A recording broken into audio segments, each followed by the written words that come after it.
In this video, we will be discussing the intriguing history of the Maya. The Maya are both known for their sophistication as well as their mysteriousness.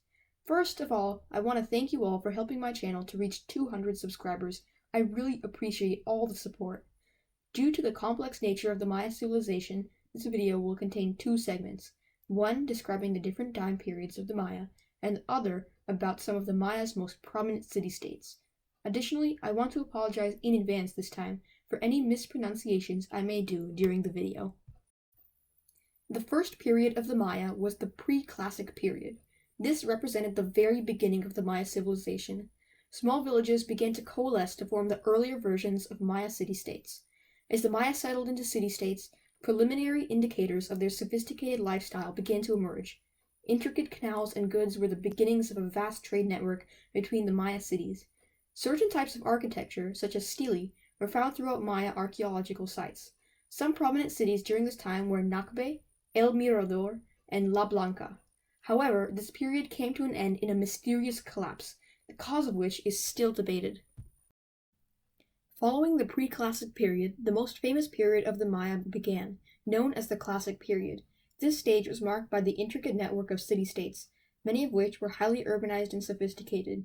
Cities in the Classic Maya period featured the construction and usage of their most famous structures, pyramids. Pyramids were built by some of the most influential city-states, with each featuring a temple on its top dedicated to a specific Maya deity. Many of the monuments and stele that were erected featured the long count calendar. The long count calendar is a famous Maya calendar that was well known for its base 20 counting system. Some of the main city-states in this time were Tikal, Calakmul, Koba, and Copan. Tikal and Calakmul were very influential, with each garnering an inventory of allies and enemies, but we will discuss this more later in the video. The Classic period ended in a mysterious collapse. The collapse of the Classic Maya is in fact as intriguing as the zenith of the period itself. Numerous theories exist explaining the Maya collapse, but none are agreed on. One of the more popular theories involves an extreme, prolonged drought. Many scientists and archaeologists have collected evidence for this from soil samples and minerals. Another involves the degradation of the soils around Maya cities due to the slash-and-burn method that they were presumed to have used. However, many studies and investigations have proved that other methods of agriculture were used, leading to the theory becoming less popular. However, in spite of the word collapse, the Maya living in the Yucatan Peninsula continued to prosper, with only the city-states in the Petén Basin area of Guatemala declining in this time. Without trade competition from southern cities, Yucatan Maya city-states reached a peak in their trade and influence. In spite of the many shades of the classic Maya collapse, it changed the entire complexion of the Maya civilization. Though Maya culture was significantly diminished during this collapse, Maya city-states in the Yucatan weathered this event relatively well compared to its southern neighbors.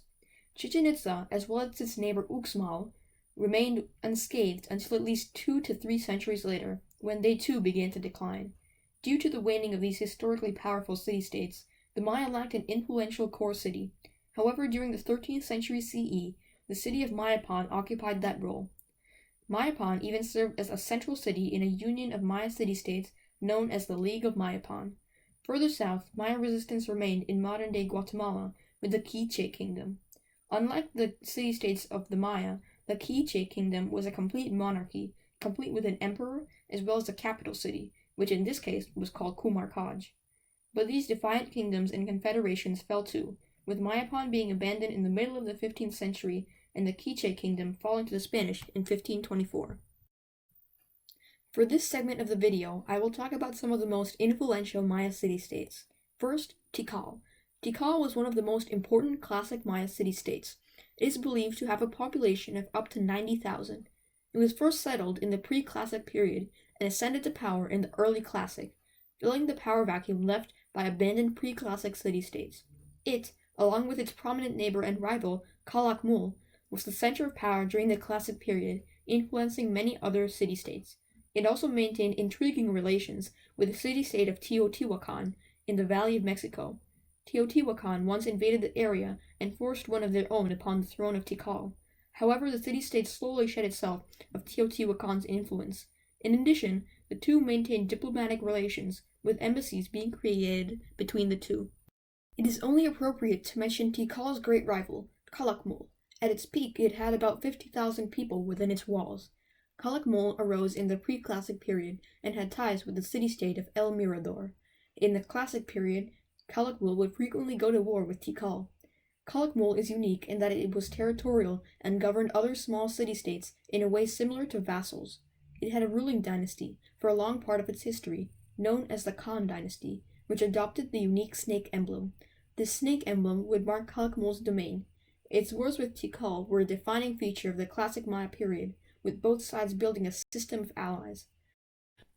On the Yucatan Peninsula is Chichen Itza, one of the most well-known Maya city-states.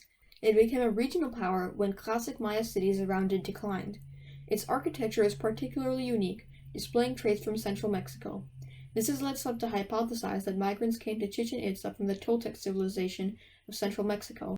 However, others state that it was in fact Chichen Itza that influenced the civilizations of central Mexico, as the architecture at the site predates that of the Toltecs. As for the layout of the city, the southern section has been found to be older, dating to between 800 and 1000 CE, while the northern section was built around 1050 to 1200 CE. When Chichen Itza began to decline in the 13th century, it was eclipsed and conquered by Mayapan. Chichen Itza is one of the most popular and well-studied Maya sites today, since it is positioned close to the seaport and tourist destination of Cancun. Mayapan is located on the Yucatan Peninsula. Mayapan bears a strong resemblance to its neighbor Chichen Itza in architectural style. The origins of Mayapan are not yet fully understood, as there is ongoing research as to whether Mayapan was founded before or after the decline of Chichen Itza. There is evidence that supports that Mayapan rose to power in the late Classic period. The city's main trademark was that it was the center of a union between different Maya city-states, namely Uxmal and possibly Chichen Itza. This was known as the League of Mayapan. It was ruled through an oligarchy and kept Maya culture alive during its waning post-Classic period. It ended with Uxmal declaring war on Mayapan, leading to the collapse of the unit the League had built. Finally, the remote city of Copan. Copan was a prominent classical Maya city located on the edge of the Maya sphere of influence. Copan, similar to Calakmul, was ruled by numerous dynasties throughout its existence. This dynastic period began when a dynasty from the Petén Basin area became the rulers of the agricultural settlement that would become Copan. Since it was very isolated, it developed its own unique architectural style, as displayed from its stele. It featured a ball court, which was used to play the unique Mesoamerican ball game. The fall of Copan was not long after its apex, when one of its vassal states, named Quirigua, rebelled against Copan, which led to the capture and killing of Copan's ruler. Nevertheless, Copan continued to be inhabited afterward until around 900 AD. The Maya are a very intriguing and mysterious civilization, the latter of which got me hooked into researching them. Despite their vanquishing in the 15th century by the Spanish, the Maya people and culture are still prominent today, being a majority in Mexico's Yucatan Peninsula and northern Guatemala. Thank you for watching, and as always, feel free to comment any suggestions, questions, or corrections below. Additionally, consider subscribing to this channel to be notified of new videos and to support me in making more of them.